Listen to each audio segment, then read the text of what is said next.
پہلا شخص: میں اپنی دولت جائیداد ان 4 خواتین کے نام کر رہا ہوں جنہوں نے مجھے شادی سے انکار کر دیا تھا۔ دوسرا شخص: لیکن تم ایسا کیوں کر رہے ہو؟ پہلا شخص: یہ صرف انہی کی وجہ سے ممکن ہو سکا کہ میں نے نہایت ہی پرمسرت اور رنگین زندگی گزاری۔ سوال: لمبی عمر کے لیے کیا کرنا چاہیے؟ جواب: شادی۔ سوال: اس سے کیا زندگی لمبی ہو جاتی ہے؟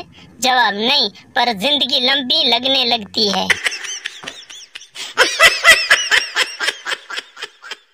میاں بیوی میں گھمسان کی جنگ ہو رہی تھی۔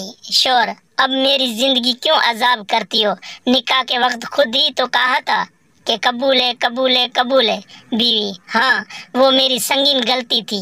اگر میں اپنا مستقبل اس وقت جان لیتی تو یقینی طور پر صرف یہی کہتی کہ فضول ہے فضول ہے فضول ہے۔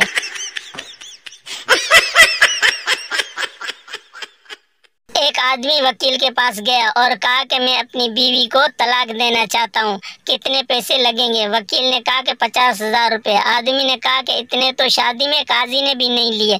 وکیل نے کہا: دیکھ لیا نا سستے کاموں کا نتیجہ۔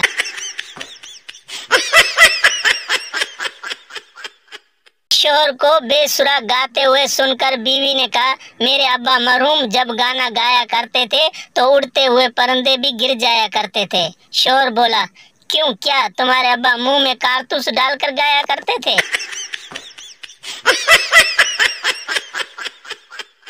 ٹینشن کے جھٹکے: لڑکی نے آپ سے لفٹ مانگی، راستے میں اس کی طبیعت خراب ہو گئی، آپ اسے اسپتال لے گئے، ڈاکٹر بولا آپ باپ بننے والے ہیں۔ ٹینشن: آپ بولے میں اس کا باپ نہیں ہوں، پھر لڑکی سے پوچھا، وہ بولی یہی باپ ہے۔ پھر ٹینشن: پھر پولیس آئی، آپ کا میڈیکل چیک اپ ہوا، رپورٹ آئی کہ آپ تو کبھی باپ نہیں بن سکتے۔ آپ نے خدا کا شکر ادا کیا اور خوشی خوشی باہر آ گئے۔ پھر سوچا کہ گھر پر جو 3 بچے ہیں وہ کس کے ہیں؟ آپ کو پھر ٹینشن۔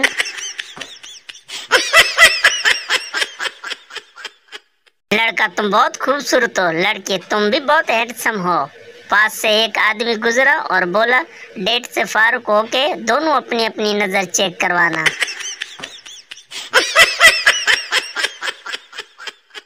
بیوی: ہماری شادی کو 20 سال ہو گئے اور پتہ بھی نہیں چلا۔ شوہر: سزا کا احساس صرف قیدی کو ہوتا ہے، جیلر کو نہیں۔